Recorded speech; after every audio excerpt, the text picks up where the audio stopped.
So we all started out down here somewhere in the Great Rift Valley.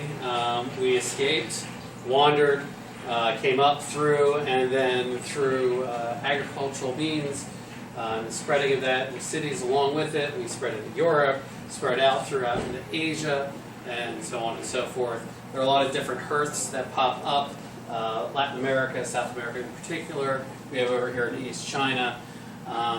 And those hearths develop independently and push through farming, technology, and they do relatively well.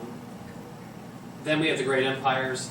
Those empires, Egypt, China with the Han, Greeks and the Romans, they start bringing the world together, and then you get into that story of globalization that are really a focus for many of the courses that we have here at the high school.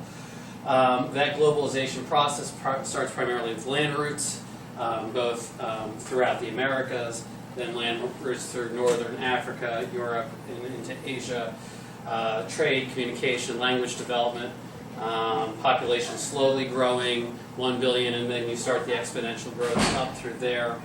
The Roman Empire gives us the European story, which is often a focus of what we do, largely because of the Age of Exploration.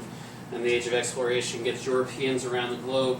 That process kind of destroys the dominant narrative that could have come out of China putting things together first. And even though they kind of did, they just didn't get out and let it thrive, though they did manage to get off to the east coast of Africa during Zhang He's voyages. So we get that European-dominated story, which is really hard to break out of, even though we have courses like AP World History that really try to. That dominating story gets us into the 14 and 1500s, in which you get clusters of trade throughout the world. Those clusters of trade put a footprint for Western civilization all over the place. That footprint leads to additional conflict. Old rivalries in Europe bring in wars in the 1700s, 1800s, and 1900s. You also get the cross-thread of the Enlightenment in there. We are enlightened by the thought that we have these rights and responsibilities, but they're really coached in pro-Western thought, and that leads to a lot of conflict and a lot of rejection of local customs, local culture, the destruction of folk culture, conflict between religions because of where people are and where they're coming from. That did just completely skip the development of Islam in there, which was problematic for this video. So we get into the 1900s, and you kind of get the current world structure coming out. And you basically have a lot of conflict between groups.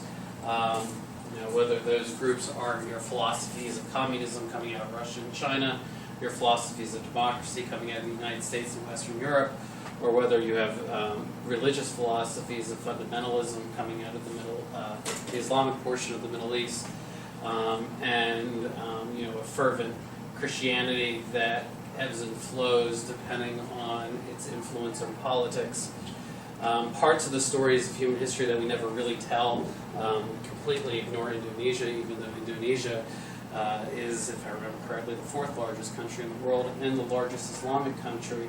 And this portion here is very much a black hole in our curriculum and our thought as Americans. Even President Obama hasn't been able to get his trips that he's planned in Southeast Asia to happen in his 5+ years as president. So where we've gotten over the last several centuries is the fact that we are a more global village, very Western dominated, very US dominated, especially as the outcome of the Cold War. And those perspectives challenge where we are today, and we're looking at how to bring developing nations into the sphere of developed, and that process is pretty ugly.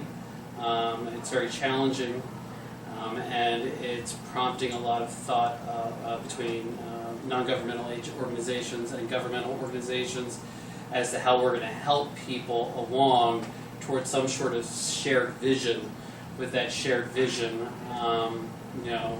not necessarily being welcomed by every place where we have pushed internet connections and multimedia connections. Thank you. That was perfect. rambling, disconnected. Not, but here's the thing.